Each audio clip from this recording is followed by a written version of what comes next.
Ankam mi yiɗi mi holla monta photo maɗa an ma mi yiɗi mi wallita monta photo maɗa warta bana ɗo ko bo bana ɗo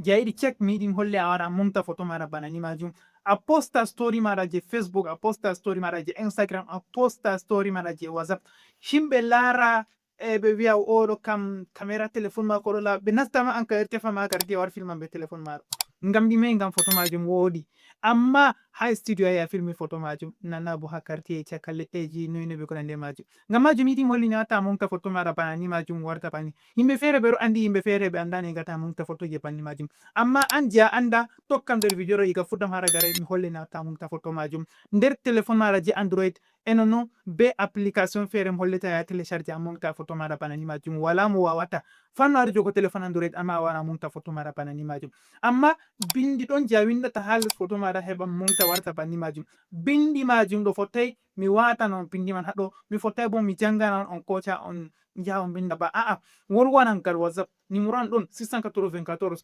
77 13 90 ta wolwi direct a laran automatique bindi fere répondete wa aleykum salam ɗo on chaine ami je WhatsApp a nasta nder chaine majum ɗo to a nasti nder chaine majum ɗo hatto non mi je'inananu bindi majum je premier be deuxiéme ngam photoji ɗiɗi on mi yiɗi on monta mi yiɗi mi holla on no gatta monta photoji ɗiɗi majum ɗo ngam majum wolwugal WhatsApp numéro 694 77 13 90 nda numéro majum ko ha dow ko ha les gal a larata numéro majum cak hosu windo a téléphone maɗa enregistré be inde Abdoulkadir a hosa a wolwa ko salam ko bonjour ko bonsoir ko a yiɗi a winda cak a winda ta a windini direct a laran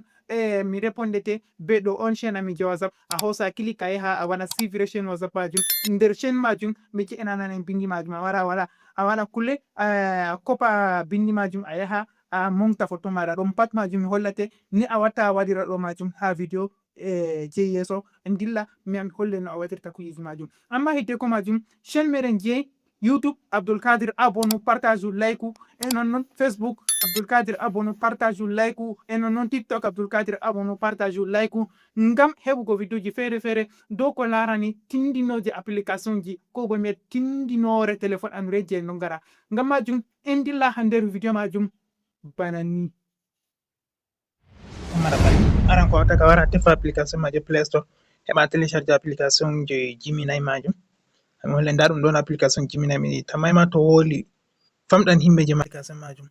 après to a nasti nder hunde ɗo ma wara babal recherche nda ha les ɗo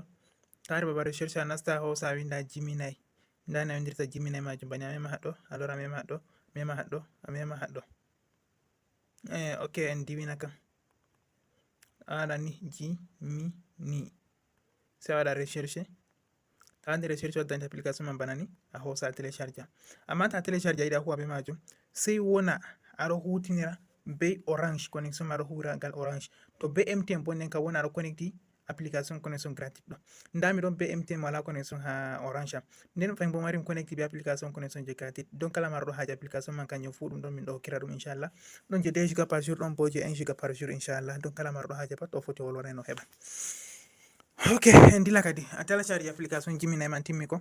ok sai a wara a nasta nder application man bana ni a nasti nder application man bana ni sai a wara a tefa photo je a yiɗi a monta ha hokke de result kalte photo je on holli a fuɗɗan video sai a wara a mema ha les a lara haɗa waɗi plisel ɗo sai a wara a mema plisel man banni ta memi plisel man a wara a nasta ha galerie ta nasti galerie a wara a tefa photo je a mari haje ha a monta go ok en tefa photo je en mari haje en yiɗi en monta haɗɗo en ɗon tefa tefa photo ni je ɗon ɗan laaɓi seɗɗan kam to ta hosi nda en heɓi photol haɗɗo en hosi photowol jengol ɗo ɓawo ta hosi photowol jengol ɗo man ɗo shikenan sai haɗɗo a wara a wolwani am bo ngal WhatsApp ko mi hokkino lamba a wolwana ngal WhatsApp ta wolwani ngal WhatsApp direct a laran lien fere répondete yahan automatique ha maɗa to lien man yahi ɗo ɗum lien chaine amin je WhatsApp sai a clique do ton yarete ha chaine majum a yaha abona ha chaine man ta abone ha chaine man ɗo shikenan a laran bindi majum mi windan mi acca ha chaine je WhatsApp majum donc kala marɗo haje bindi je windata ha heɓa photo ko monta banni ɗo pat miɗo acca bindan ha chaine amin je WhatsApp ɗum ɗon chaine man bo ɗo windi Fasaha TV dow chaine majum to ta mari chaine majum ta mara chaine man bo a wolwana ha lamba je mi hokki 694 77 13 90 so ta wolwi ton direct WhatsApp man répondete ko a waɗa salam ko a waɗa hi ko a waɗi pat shikenan a laran ɗum répondete feere majum lien man yahan ha maɗa hollete ma ɗo windi ɗo on lien chaine majum sai a clika yarete nder chaine man to yarma nder chaine majum a tawan ha miɗo windi ɗo on premier bindi majum ɗo bo deuxiéme bindi majum ɗiɗi fu on tawan ɗon panni majum yowa sai wara pasting bindi je a hosinogo ndami hosi en fuɗɗa be je ɗo ok ta hosi a windi bindi majum sai a hosa a yerɓa a windi ni sai a hosa a yerɓa mi hollai ɗum boɗɗum haɗɗo ma ha deuxiéme créugo photo mo holletini a waɗirta ɗo on premier a laran haɗɗo fuɗɗi be kungel ɗo yirli ni faki ni ɗo so waɗi be a hatton ɗum ɗon je premier majum to a fami ok en ɗo reni ha ɓe créana meɗen photo meɗen en munya seɗɗa kadi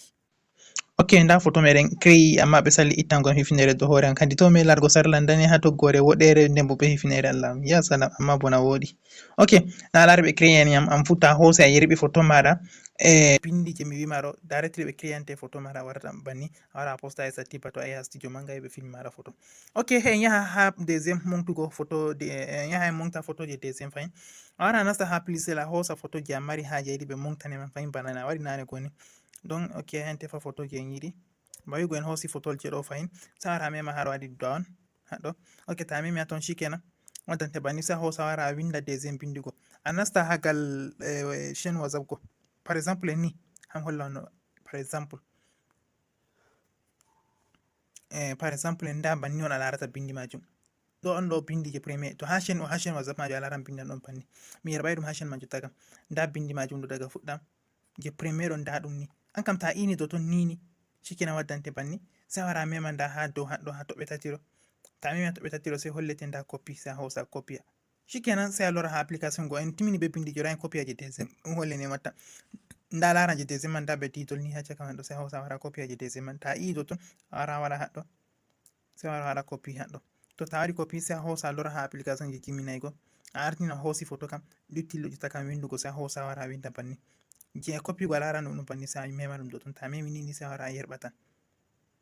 ok to a yerɓi sai a munya seɗɗa a munya bana nane go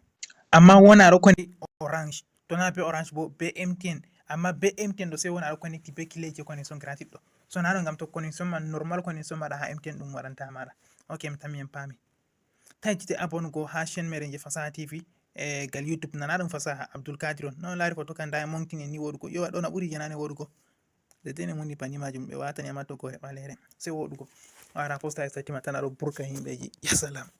to abonné ha gal tiktok Abdulkadiri ha gal youtube ma Abdulkadiri tv ha gal facebook bo Abdulkadiri ɗum pat majum ɗum konteji meɗen abonné video ɗo to fottani on waɗane en like to woli kon mari haje waɗana on video ɗo ton windaneɗen ha les commentaire min bo min lara min hosa min waɗa non ɗo man ɗo fu ɗum goɗɗo on ƴami mi wi accu mara video ɗo ton mi holla en ndano ɗum waɗirta on kofnama ha on gettama ha on gelanama hayruji ɗuɗɗi mo moɗon biyeteɗo Abdulkadiri Abubakar seten fotti ha video je yeso